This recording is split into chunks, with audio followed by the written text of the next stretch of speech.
We look at life as practice rather than this is the critical time. If I don't get this right, oh, I might as well just throw it away. People ask me all the time, they go, oh, if I go off my program, did I ruin everything? Did I lose all those benefits? No. Hi guys, Dr. Doug Graham here.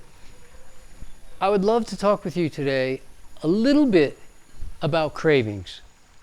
You know what I mean? We've all had them. We've all been there. We've all caved.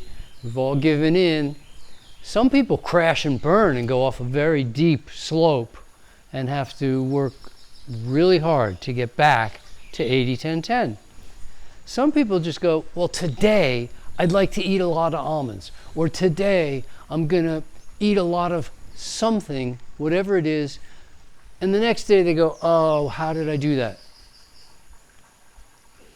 The thing I find, and I'll talk about that, but the thing that I find that's more important is that over an ongoing program of eating well, taking good care of yourself, training regularly, doing all the things, dealing with all the different stresses in life, that it's just not always the same thing, and it's just not always the same answer. Be ready to have an evolution as we go through the years and the decades. And you might find like, wow, I've found a program that I love, and I do this for breakfast and this for lunch and this for dinner, and I'm never changing. Might be a feeling, but in reality, after a few months, food availability changes, food quality changes, your routines change, the length of day, whatever it might be, new job, new relationship, new workout interests, so other things change, and then the next thing you know, you go, oh, you know, I'd rather have this for breakfast than this. And that can set off a rather slow motion avalanche, snowballing, and accumulate. All next thing you know, you go, well, I really want to have, or I've been trying to lose weight, I've been trying to lose weight, I've been trying to lose weight, I've been losing. Man, I'm hungry. You know, and then one time you just like, don't beat yourself up. This is part of life. We're not machines. We don't need the exact same stuff every single day. If you run a machine for 8 hours, it blows through this much fuel. We're not exactly like that. Many, many factors. This is what makes training so interesting. This is what makes living so interesting. If it was just, here, learn it, boom, you're 5 years old, you're done, now do it exactly like that forever, it doesn't work that way. We have to deal with the issues that come up. We have to deal with death. We have to deal with illness. We have to deal with change. We have to deal with emergencies. We have to deal with accidents.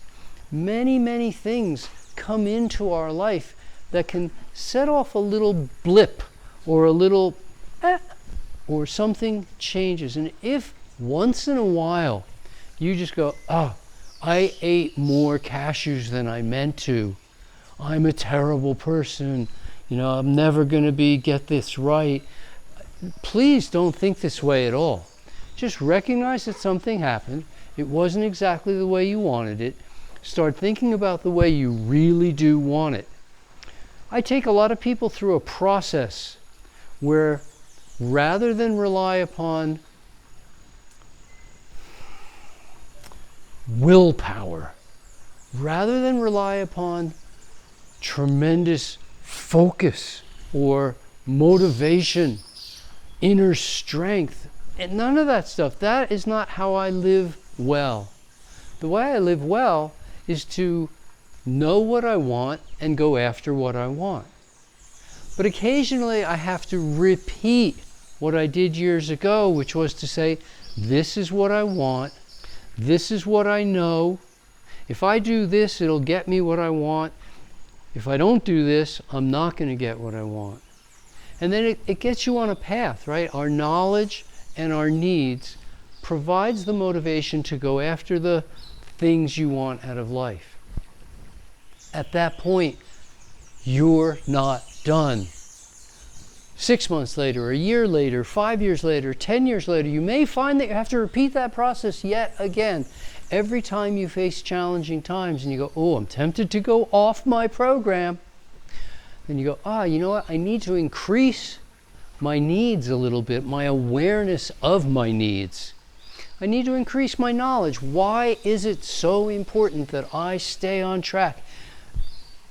Why is it so important to you? It really doesn't matter what other people think, say, or do. Why is it important to you that you get in your fitness training, that you get in your sleep, that you get in growing and developing into a kinder, better person, smarter, better work ethic, more whatever it is you're trying to become? Because we always want to grow and improve.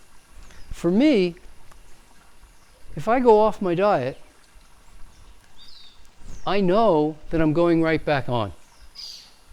I don't go off. I just don't go off. That happened a long time ago, to a point where I got, okay, if this is my program and I do this, I'm still well on my program. If I do this, I'm still well on my program. I've really refined in and focused in. So the food part, that's not a challenge for me. Of course I have other challenges. I'm still going through the practice of growing and improving and becoming better in as many ways as I can every day.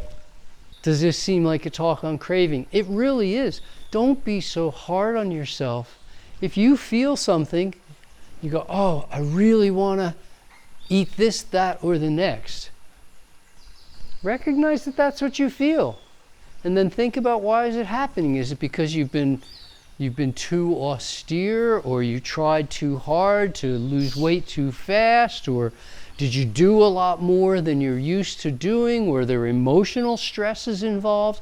Look at what set you off, if you will, and then say, okay, that's how I responded to it. How do I respond the next time this happens, the next time? This is why I tell people, give yourself a decade. You only get 10 tries at Christmas dinner in the course of an entire decade. That's not a lot of practice. It's something that you really want to get right. When we look at life as practice, okay, I'll do better tomorrow. Okay, I'll do better in the next moment. When we look at life as practice rather than, this is the critical time. If I don't get this right, oh, I might as well just throw it away. People ask me all the time, they go, oh, if I go off my program, did I ruin everything? Did I lose all those benefits? No. You're always either doing self-constructive behavior, or you're doing not self-destructive, possibly even self-destructive. And life is cumulative. Our experience of life is a cumulative thing. So we see things in a linear fashion, and we build upon what we've done and been before. Big cravings, deep, deep, deep, off the charts cravings, we'll talk about that in a separate video. But when you see your program is just a little off, a little off, a little off, just bring it back and just go next. Next, next. Hi guys, Dr. Doug Graham here with you today, and I'm just so excited about the Raw Nature Retreat. Harriet Gare had the most amazing idea.